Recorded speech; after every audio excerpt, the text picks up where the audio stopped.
What's up, guys? Welcome back to my channel. If you guys are new, make sure you guys subscribe, and if you guys are not new, hello, happy Friday. You guys saw the title. I may be a little late to do this, but if you guys have not read Colleen Hoover, make sure you guys do, because girl, she's something else. But if you guys have not read the books, any of her books, literally any of them, and you guys needed a sign or someone to tell you to read them, this is me doing that. I love books, I love reading, but I got into a phase where I didn't read anything, and I tried to jump on the Colleen Hoover train, right? And this was trending what, like, I don't even know, like 5-6 months ago now, right? And I decided to jump on the train, and I do not regret it. So with that being said, we're gonna do a little Colleen Hoover review of the books that I have read. I'll give you little summaries, and I'll tell you what order I read them in, if I recommend them. So let's get started. If you guys are new, make sure you guys subscribe and then click the bell so you're notified every time I upload. I upload every single Friday. You guys know the drill. So let's get going. We're gonna make this chill. We're gonna relax when I do this, because this is we're getting fun. This is a fun little video. I've never done a book review before, so that's what we're doing. First book that I read, I bought November 9th by Colleen Hoover. I'll read you guys the summary on the back. Fallon meets Ben, an aspiring novelist, the day before her scheduled cross-country move. Their ultimate... Okay, apparently I'm gonna have struggle today. Their untimely attraction leads them to spend Fallon's last day in LA together, and her eventful life becomes the creative inspiration Ben has always sought for his novel. Over time, and amidst the various relationships and tribulations of their own separate lives, they continue to meet on the same day every year. Until one day, Fallon becomes unsure if Ben has been telling her the truth or fabricating a perfect reality for the sake of the ultimate plot twist. Can Ben's relationship with Fallon, and simultaneously his novel, be considered a love story if it ends in heartbreak? Now, I'm gonna start this off by saying I'm not a love story kind of gal. I like murder mysteries. But y'all, I read this book in 2 days and I couldn't put it down. It was phenomenal. It's one of the best books I've ever read. And I will say that there is a plot twist in this book that I didn't expect at all. I had a feeling, because obviously I read murder mysteries, so I like put things together in my head. But the plot twist that's like 3/4 towards the end of this book, y'all, all I'm saying about this book is I gave it 5 out of 5 stars, and I immediately went and bought like 4 more of her books after reading this one. So if you guys were thinking of reading her books, this is a really good place to start, because for me, starting with this one worked really well. And then I bought that, right? So then I bought a whole bunch more. And then the next book I read was Ugly Love. The reason I read this one next is because 2 of the characters that are brought up in November 9th, this book is based off of 2 of those characters. Mind you, it doesn't matter what order you read them in. You could read them backwards. You don't even have to read them together. But she does bring in characters from the other book, and then this is their love story. So I really like books like that, and I think that's fun and like unique. So I read this one next. Oh, sorry. This is Ugly Love by Colleen Hoover. I'll read the back for you. It's not exactly love at first sight for Tay Collins when she meets the tormented and secretive Miles Archer. They wouldn't even go so far as to consider themselves friends. The only thing Tate and Miles have in common is a mutual physical attraction that can't be denied. Once their desires are out in the open, they realize they might have stumbled on the perfect no-strings arrangement. He isn't looking for love, and she doesn't have time for it, so that leaves just the sex. What they've got could be surprisingly satisfying, and as long as Tate can stick to the 2 rules Miles has for her: never ask the past, don't expect the future. They think they can handle it, but everything's different when real emotions start to change the equations. I read this in one sitting. 5 out of 5 stars. There is a lot of sex in here, but it's not like raunchy. Like it's detailed, but it's not raunchy. Like it's not 50 Shades of Grey, but it is like a step under that. I've read some raunchy stuff, and this is not raunchy. So like, it's a really, really good book. It's honestly, there's not really any twists. It's exactly what you think it's gonna be by the back. But I will say, this was my favorite. I read that one, I read this one, and then it was my favorite book, right? Absolutely phenomenal. That's all I have to say. If you guys are looking for a love story to read, buy this book. That's all I gotta say. 5 out of 5 stars. Absolutely fantastic.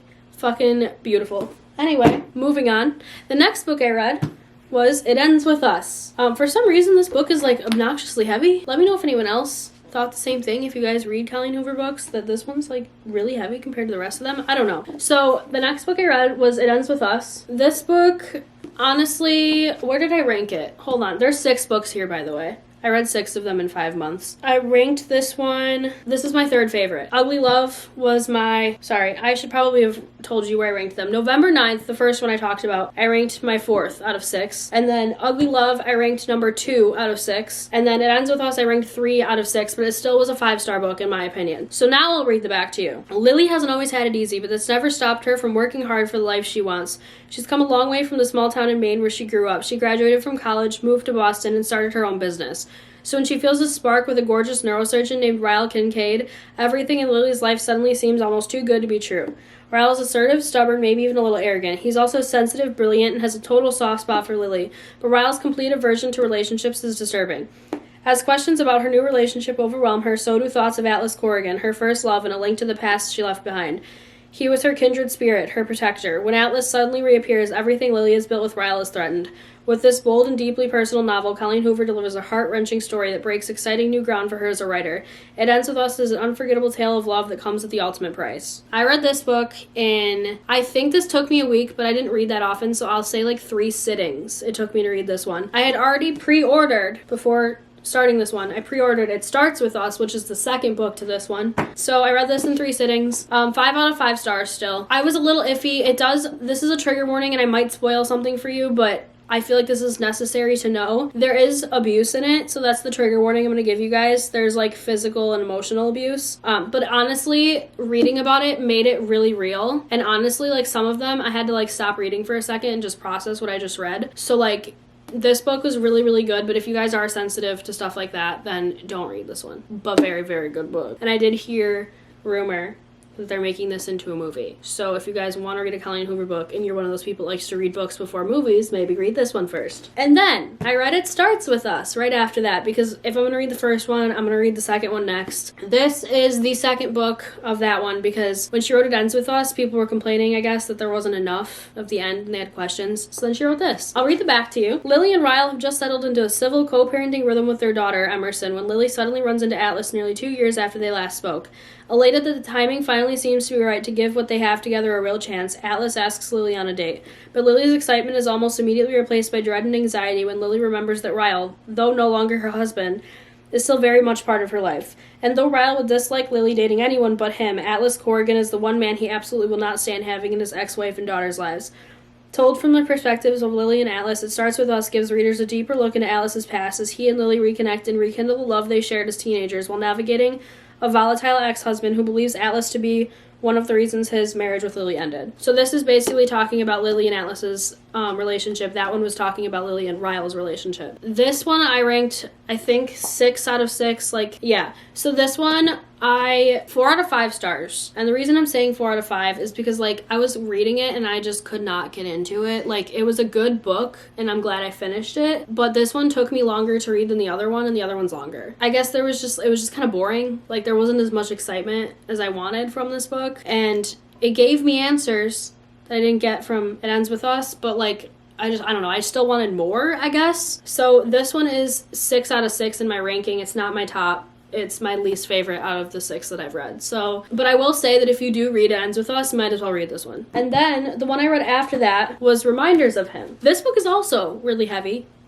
Don't know why. Not as heavy as It Ends With Us, but this book still has weight to it. This one I ranked, where did I rank it? I ranked this one 5 out of 6, so it was my 5th favorite out of the 6 I read, and I still gave it 5 stars. I'm going to read the back to you. After serving 5 years in prison for a tragic mistake, Kenna Rowan returns to the town where it all went wrong, hoping to reunite with her 4-year-old daughter. But the bridges Kenna burned are proving impossible to rebuild. Everyone in her daughter's life is determined to shut Kenna out, no matter how hard she works to prove herself.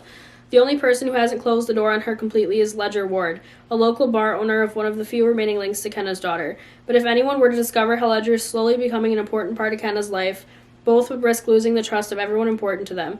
The two form a connection despite the pressure surrounding them, but as the romance grows, so does the risk. Kenna must find a way to absolve the mistakes of her past in order to build a future out of hope and healing. This book was good.